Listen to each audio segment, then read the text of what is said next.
Rose Lector po. Salamat po, Sir Glenn. Isa pong makakamigasang araw po sa ating lahat.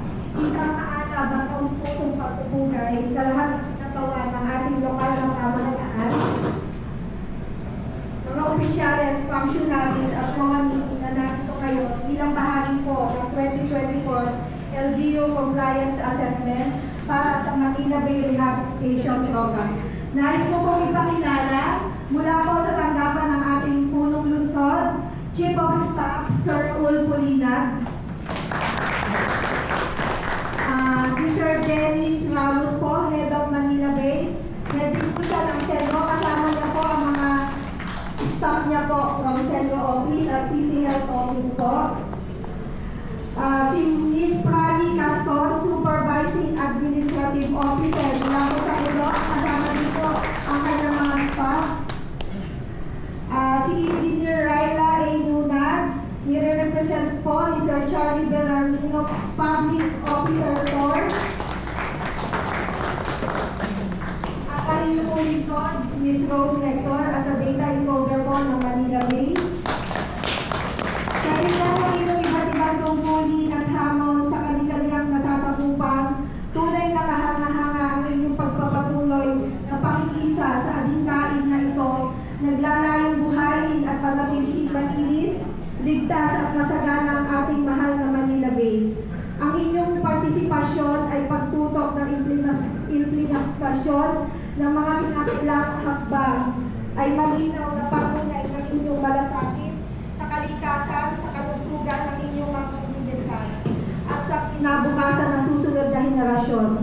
Marami pong salamat sa inyong dedikasyon, kooperasyon at walang sawang paglilingkod. Ang tagumpay ng programang ito ay tagumpay ng nating lahat. Salamat po. Maraming po salamat, Binibing Rose. At ngayon na po, ipakilala po natin ang mga LGU functionaries. Nais naman po natin makilala ang yours po. At ito po ay ipapakilala po ni Ginoong Robbie Oclamen, Manila Bay Focal Person po ng Provincial Office PIL.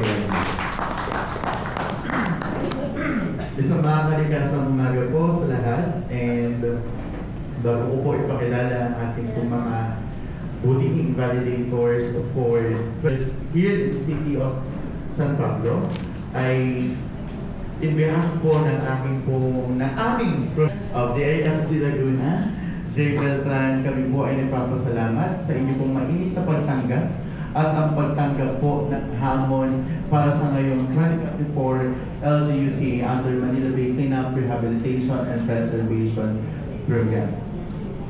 And for today po, ating pong susulitin ang inyo pong mga documents, and also may mga areas po tayong pupuntahan for our liquid waste management, solid waste management, and the management of the informal settler families, which are the three outcome areas po ng ating Manila Bay program.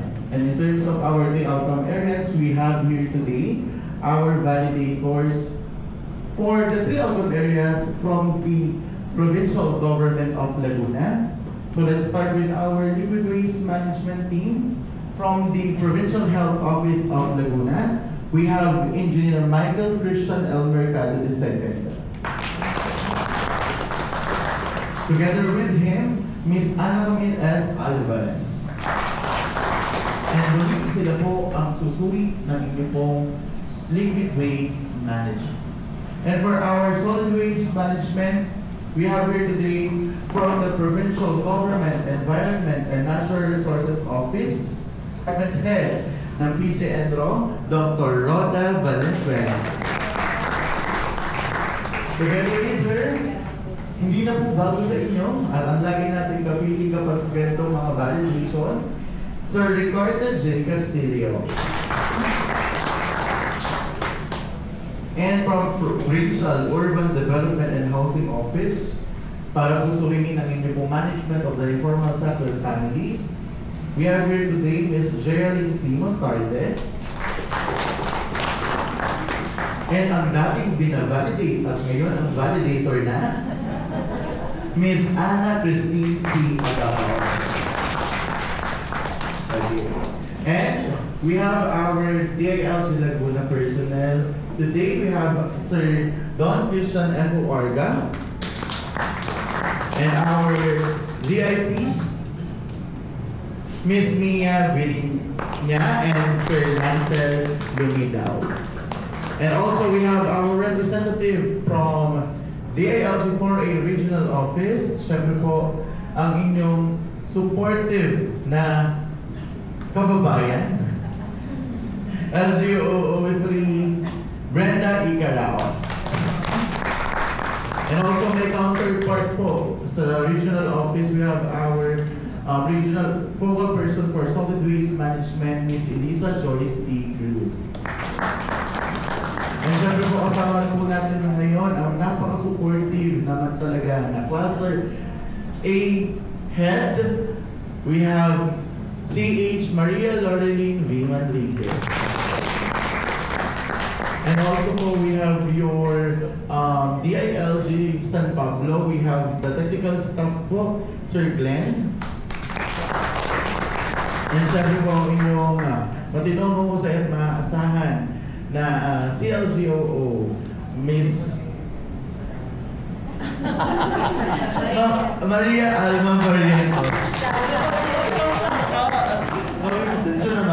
Okay po, so once again po, kami po ang inyong makakasama for today.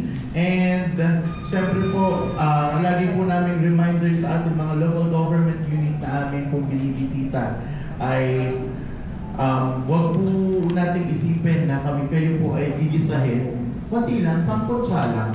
Ano po. Pero po, ang lagi po namin bilin ay gawin po natin itong araw na ito na mas productive, and isipin po natin na we are here para mas bigyan pa po kayo ng mas maraming recommendations kung paano nyo pa po mapapataas ang inyong performance in terms of Manila Bay Program for environmental management. So once again, isa makakalikasa umaga po sa lahat. Maraming salamat, Robby. At Ruby Costa. Magandang umaga pa. Gusto kong ipaabot ng ating punong lungsod ang pag-welcome po sa inyong lahat. Sa kasamang palad ko ay hindi po siya nakadalo ngayon dahil po siya ay kahapon pa ay nasa Mayor's League Conference. Kaya ako po ang pinadala niya rito para magbigay po ng welcome message. Unang-una po, salamat po at tayo po ay nabigyan ng pagkakataon ng DILG para bisitahin. Ano po? Unang-una po, welcome po kay Cluster Head Ma'am Maria Loreline Manrique. Magandang umaga po. Para po sa ating Provincial Interagency Committee, magandang umaga po. Para sa ating pong LGU functionaries on Manila Bay Task Force, magandang umaga rin po sa ating po mga department heads na makakatuwang po ng ating mga validators, magandang umaga po. Kagaya po na nabanggit ni Sir, tama po yun, sila po ay hindi para imbestigahan kayo at ikasama yung kanilang pagpunta rito. Manapay ito po ay isang oportunidad para sa ating lungsod na matuto sa kung ano man ang findings na kanilang makikita. Hindi naman po kaila sa lahat na ang ating pong pamahalaan, ang ating pong bagong lokal na pamahalaan ay isang buwan pa lamang po sa panunungkulan. Kaya ito po ay magsisilbing aral. Ano po? Kung ano man po ang magiging resulta ng kanilang table assessment and on-site validation, ito po ay buong puso nating tatanggapin at susundin ang kanilang magiging suhestyon o patakaran para sa mas mabuti at mas magandang kalikasan dito po sa lungsod ng San Pablo. Makikita po ninyo, ako po ay galing po sa Santissimo the other day. Kinausap po ako ng barangay chairman. Meron pong issue kasi doon ng tungkol po sa pagtatayo ng golf course. So ito po ay atin pong dinaluhan at ipinaliwanag sa kanila na bagamat ang kaunlaran ay kailangan pero ito po ay dapat tinatawag nating responsabling kaunlaran na hindi maapektuhan ang kalikasan at lalong-lalo na yung mga taong naninirahan doon sa lugar. So ito po ay pinigay po natin doon sa ating mga kababayan doon na sila po mismo ang magdidesisyon kung nararapat po ba yung golf course doon o hindi. At isa pa ang sinabi nila ay ang kanilang itinataing yung ilog nang nagmumula doon hanggang doon sa Tibanadero ay mayroon ng mga basura. So ito po ay ating pinaabot sa ating pong butihing mayor na bibigyan po ng pansin para ito po ay malinis. Pero kagaya po na nasabi, ito po naman ay hindi paghuhugas ng kamay, tayo po ay nag-uumpisa pa lamang. So ayun lamang po ang gusto ko ipaabot ng ating butihing mayor na Di Kapangada. Tayo po ay welcome na welcome po dito. Tayo po ay nagpahanda ng konti pong pagkain at nariyan din po ang ating CTMO. I-request ko po na magkaroon po kayo ng guide as per request din po ng ating ng DILG. Ay, good morning na pala Ma'am Shia. Hindi ko nabagay si Ma'am Shia. Na i-guide po kayo kung kailangan po din yung guide para mas mapabilis ang inyong pagbisita sa dapat po ninyong puntahan. Again, mabuhay po kayo at magandang umaga sa inyo lahat. Ano po, maraming salamat, Sir Raul. Muli po, palakpakan po natin si Sir Raul para po sa mga mensahe. Ngayon naman po ay hihingan din po natin ng isang mensahe po ang ating pong cluster team leader, ang ating pong masipag, maganda, Miss Loreline, Maria Loreline P. Manriquez. So, again, ang ating biro na natin tunan sa umaga ito. Una sa lahat, pagbati po sa ating mahal na Mayor Naji Kapangada. At dito ay ang kanyang representante para sa activity natin ngayon na LGU Compliance Assessment. Ano po, on Manila Bay, na magka-batch pala kami. Ako ay sa Calosa, siya ay sa Ateneo nung high school. Lahat ng mga kakilala ko ay nakilala din ni Sir. Kaya nag-jive kami. And of course, it is good to be back home. Dati po akong si LGO dito at mga familiar faces na yan, nalalagi namin naaaway sa report. Pero, that time, ay nag-bronze award ang ating lungsod ng San Pablo. But of course, this Manila Bay is a progressive program. Hindi nananatili sa ganun lang indicator sa ating assessment ngayon. Ngayon, nakakahirap na po. At dati, 5 barangay lamang yung aming sinasalin sa mga compliance audit. Dahil yun lang, 5 yun ang along the Laguna Lakeshore. Ay ngayon po ay 80 barangays na.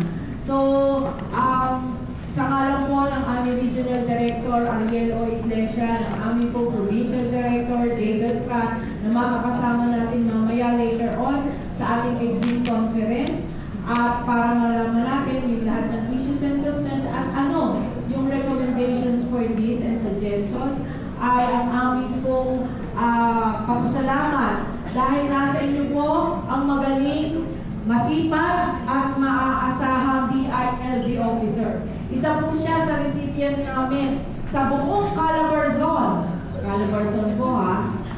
Pinapakakalaan ko po, nandito po sa San Pablo nakasign ang ating Ma'am Maria Alma Barrientos, Ma'am siya, dahil po kinukuha na po siya sa ibang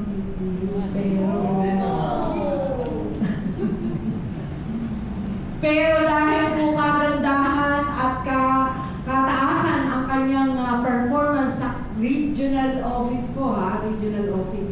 Tuwing may year-end assessment po kami, nagtatap po si Ma'am siya sa kanyang performance. Ay maasahan po natin sa tunay dahil ang ating pong Cluster A, DILG Laguna Cluster A comprising of the 6 cities and the 4 municipalities of Los Baños,